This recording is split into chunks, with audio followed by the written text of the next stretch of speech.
Monsieur Delisle, bonjour, ça va bien? Très bien, vous? Oui, merci. Bienvenue à Une heure d'ici. Alors, comment ça se passe avec la Chambre de commerce? On sait qu'en 2012, l'organisme avait le vent dans les voiles. Est-ce que c'est toujours le cas en 2013? Oui, c'est effectivement le cas. On a su maintenir, dans le fond, notre membership. Puis c'était très important, dans le fond, pour assurer, je pense, la pérennité de la Chambre de commerce. Ça reste un objectif de tous les instants, mais je dirais le pire est réellement passé derrière nous et on se dirige vers le futur. Actuellement, vous avez combien de membres? Environ 140 membres. Bon. Et pour rappeler aux gens, là, ça s'adresse à qui exactement, la Chambre de commerce de l'île d'Orléans?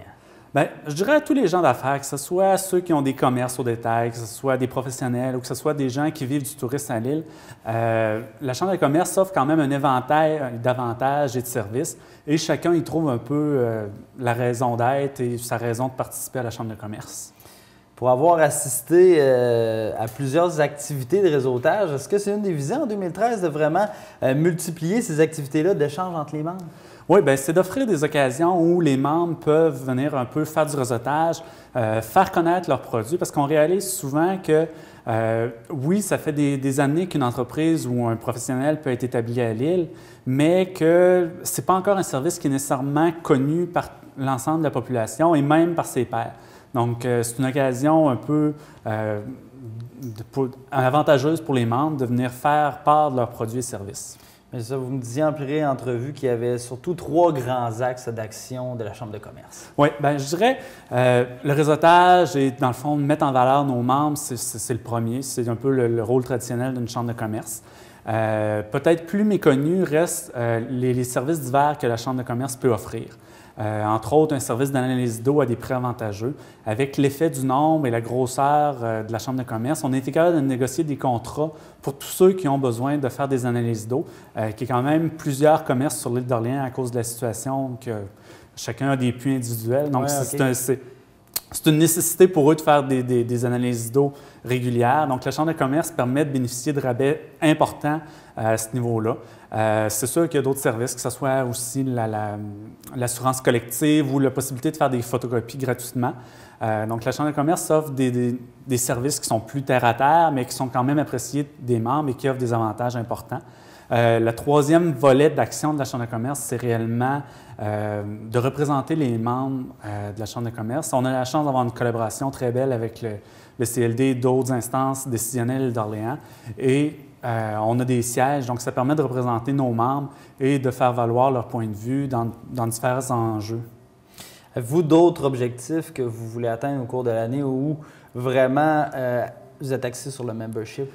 On est axé sur le membership. Un peu la vision que j'ai de la Chambre de commerce, c'est que chaque membre soit capable de dire pourquoi il est membre. On a des membres qui sont là depuis des années, mais je voudrais maintenant que chacun dise « moi, je suis membre parce que ça m'apporte tel avantage » et aussi être capable de le dire à d'autres. Parce que ça reste les meilleurs ambassadeurs de la Chambre de commerce, c'est ceux qui ont cru dans des périodes plus difficiles et qui ont continué à être membres.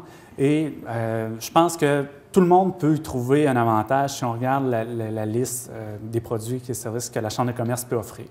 Diverses activités de financement qui ont été organisées. Est-ce que vous voulez être plus actif à ce niveau-là?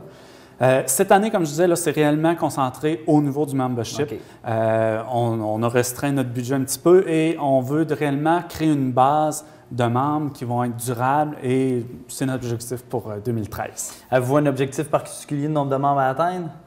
On ne s'est pas fixé de nombre. On aime mieux être assez conservateur et vivre, dans le fond, selon nos moyens et continuer notre développement. C'est sûr qu'on a différentes promotions. Entre autres, on a permis à nos membres qui en référaient d'autres d'avoir un 20 % de rabais sur leur cotisation future, donc sur la prochaine cotisation. Donc, c'est un avantage. Donc, on veut réellement développer la raison d'être de la Chambre de commerce et le membership. Est-ce que la Chambre de commerce doit sans cesse se redynamiser pour éviter de tomber encore en mode survie là, si on se fait aux années antérieures? Je dirais que non. Le pire est réellement passé. Okay. On a atteint une stabilité avec le nombre actuel de membres. Donc là, c'est réellement plus les membres qu'on va aller chercher dans le futur vont nous permettre d'avoir un peu plus de budget pour réellement du développement. Donc, c'est un peu plus intéressant que de parler de survie. Quand on parle de survie, on a de la misère à voir plus loin ou à projeter dans 5 ans. Mais à partir de maintenant, je pense réellement que la Chambre de commerce peut se tourner et se dire où qu'on voit le développement économique à l'île d'Orléans dans 5 ans Et là, on va être capable d'aller de l'avant. Qu'est-ce qui a permis vraiment cette transition-là vers le mode survie à cette stabilité-là? Bien, je dirais que ça a été les activités de réseautage en grande partie, parce que plus veut pas qu'on parle de la Chambre de commerce, plus qu'on parle des services, plus qu'on a la chance de toucher des gens et de faire connaître la raison pourquoi on deviendrait membre de la Chambre de commerce. Donc, c'est réellement ça. Maintenant, je vous ouvre la porte au niveau du recrutement parce que vous cherchez des membres, vous êtes actifs, donc il est toujours possible d'adhérer à la Chambre. Oui, bien, il suffit de contacter Mme Sylviane Tremblay. Le numéro de la Chambre de commerce, c'est le 418-828-0880. Donc, elle va se faire un plaisir de vous parler des avantages et des modalités pour devenir membre. Je vous remercie. Je vous remercie beaucoup.